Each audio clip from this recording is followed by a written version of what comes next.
بسم اللہ الرحمن الرحیم نحمدہ ونصلی علی رسولہ الکریم۔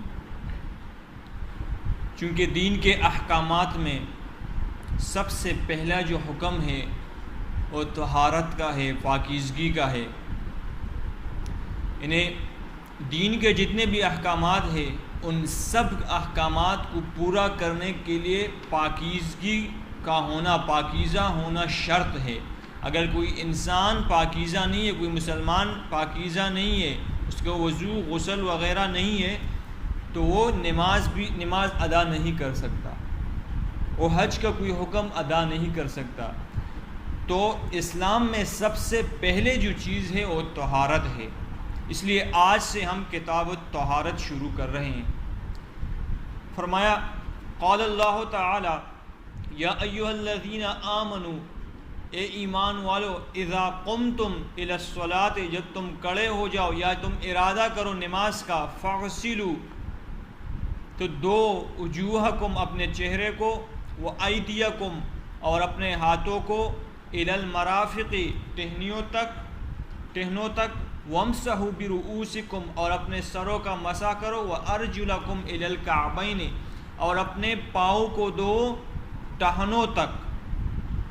سب سے پہلے بیان ہم وضو کا کریں گے۔ اس آیت میں اللہ رب العزت نے وضو کے فرائض ذکر فرمائے ہیں۔ فرمایا جب تم نماز کے ارادہ کرو تو نماز میں کھڑے ہونے سے پہلے اپنے چہروں کو دو، اپنے ہاتھوں کو دو، سروں کا مسح کرو اور پاؤں کو دو۔ اب اس کی تفصیل ہم پڑھیں گے کہ کیسے دھونا ہے، کتنا دھونا ہے۔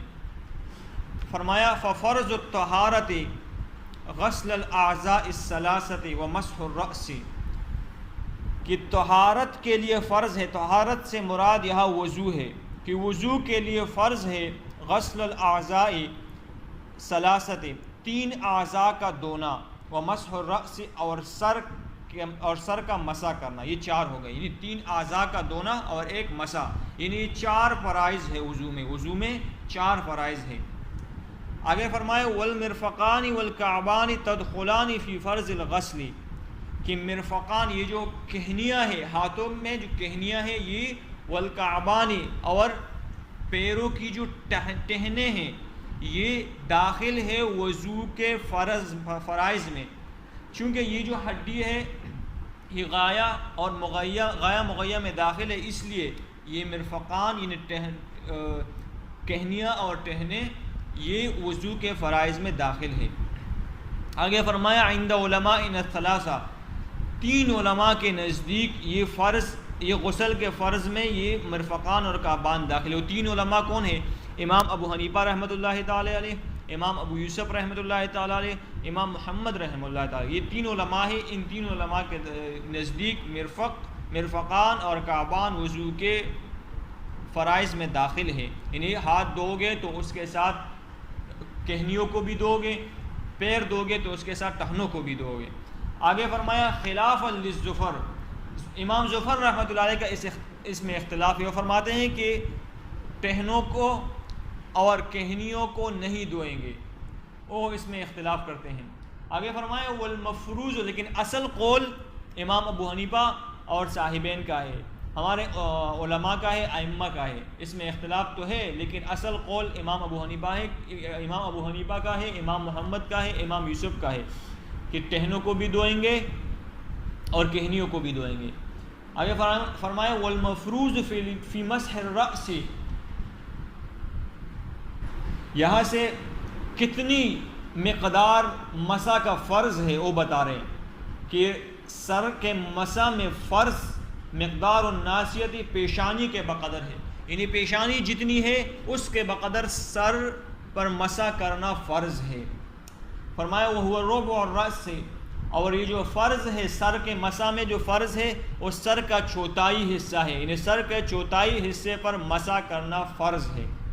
لما روى المغیرہ بن شعبہ، جیسے کہ مغیرہ بن شعبہ رضی اللہ تعالیٰ عنہ سے ایک روایت منقول ہے، وہ فرماتے ہیں ان نبی صلی اللہ تعالی علیہ وسلم اتا سباتۃ قوم، کہ نبی صلی اللہ تعالی علیہ وسلم ایک قوم کے کچرے کے پاس آئے، فبالا، اللہ کے نبی صلی اللہ تعالیٰ علیہ وسلم نے قضاء حاجت کی، وتوضأ اور وضو فرمایا، ومسح علی الناصیۃ اور مسح کیا پیشانی کے مقدار، وخفیہ اور موزوں پر بھی مسح کیا، یعنی چمڑے کے موزے پہنے ہوئے تھے اللہ کے نبی صلی اللہ تعالیٰ علیہ وسلم نے، اس لیے ان پر بھی مسح کیا۔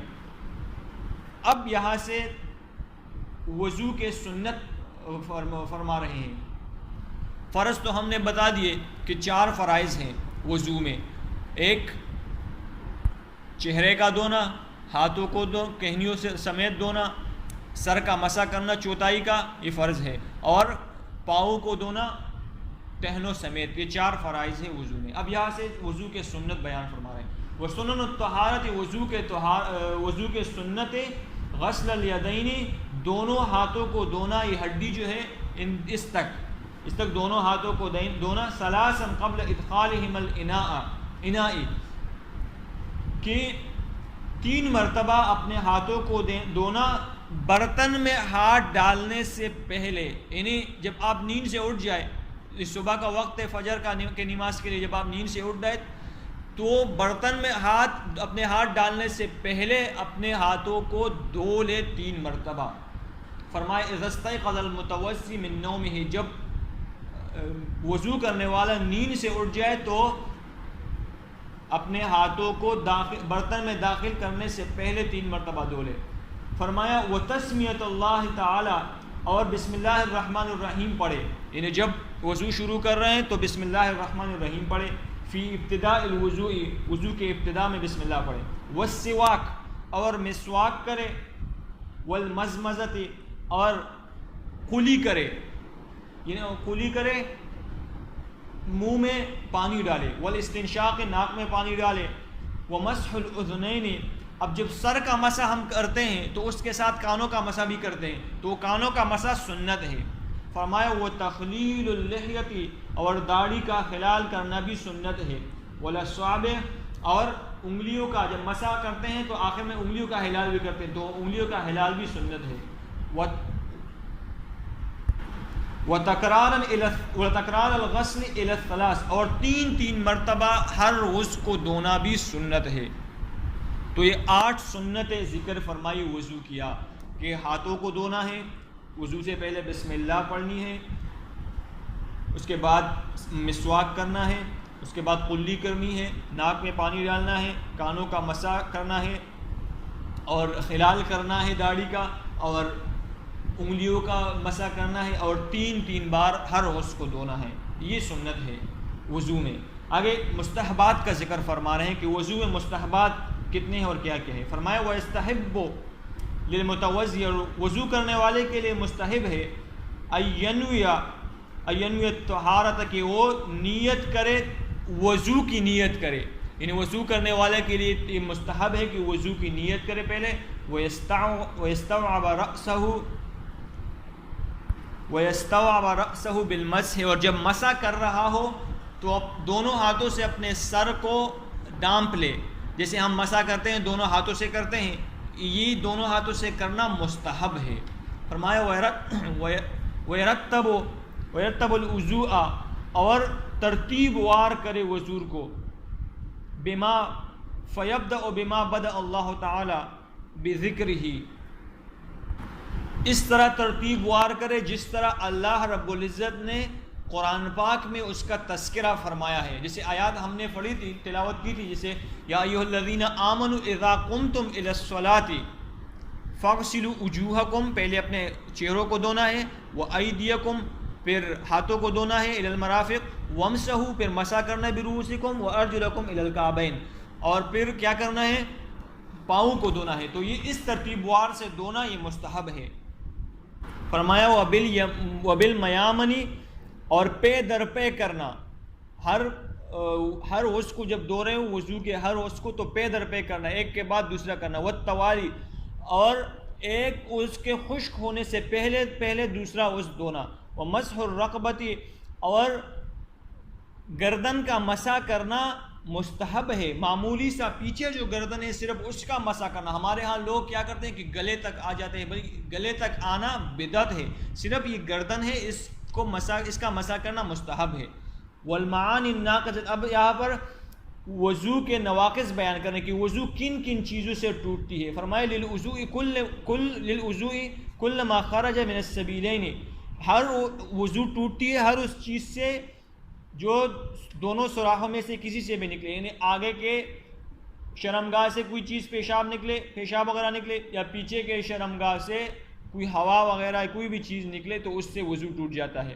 والدم، اور خون نکلنے سے وضو ٹوٹ جاتا ہے. والقیح، اور قے کرنے سے. والصدید اذا خرج من البدن، اور وہ جو گندا پانی ہوتا ہے کسی دانے وغیرہ کسی زخم سے نکلتا ہے، جب وہ اپنے بدن سے نکل جائے فتجاوز الی الموضع، اور اپنی جگہ سے ہٹ جائے تو اس سے بھی وضو ٹوٹ جاتا ہے. یلحقہ حکم التطہیر، جب یہ چیزیں ہو جاتی ہے، انہیں سبیلین میں سوراخوں میں سے شرمگاہ سے کوئی چیز نکلے اور خون نکل جائے، قے آ جائے اور پانی نکل جائے دانے یا زخم سے اور وہ اپنی جگہ سے ہٹ جائے، تو پھر اس پر وضو کرنا، وضو کا حکم اس پر لازم آ جاتا ہے کہ وہ وضو کر لے. اس سے وضو ٹوٹ گیا اس کا، وضو کرے گا.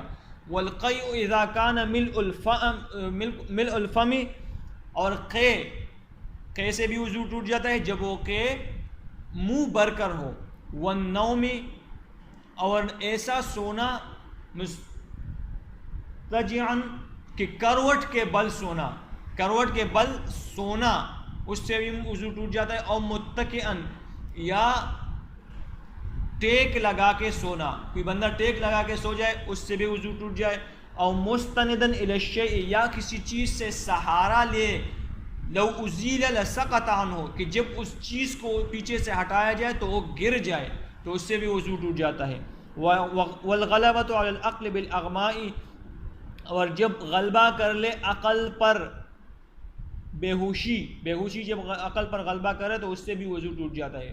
والجنون، اور غلبہ کرے عقل پر جب جنون یعنی پاگل پن عقل پر غلبہ کرے تو اس سے بھی وضو ٹوٹ جاتا ہے. والقہقہۃ فی کل صلاۃ ذات الرکوع والسجود، اور قہقہہ لگائے ہر اس نماز میں جس میں رکوع اور سجدہ ہے، یعنی 5 وقت کی نماز ہو، نفل نماز ہو، اس نماز میں قہقہہ لگائے تو اس میں اس قہقہے سے اس کا رکوع ٹوٹ جاتا ہے. ہاں اگر نماز جنازہ میں قہقہہ لگایا تو اس سے وضو نہیں ٹوٹتا. تقبل اللہ منی.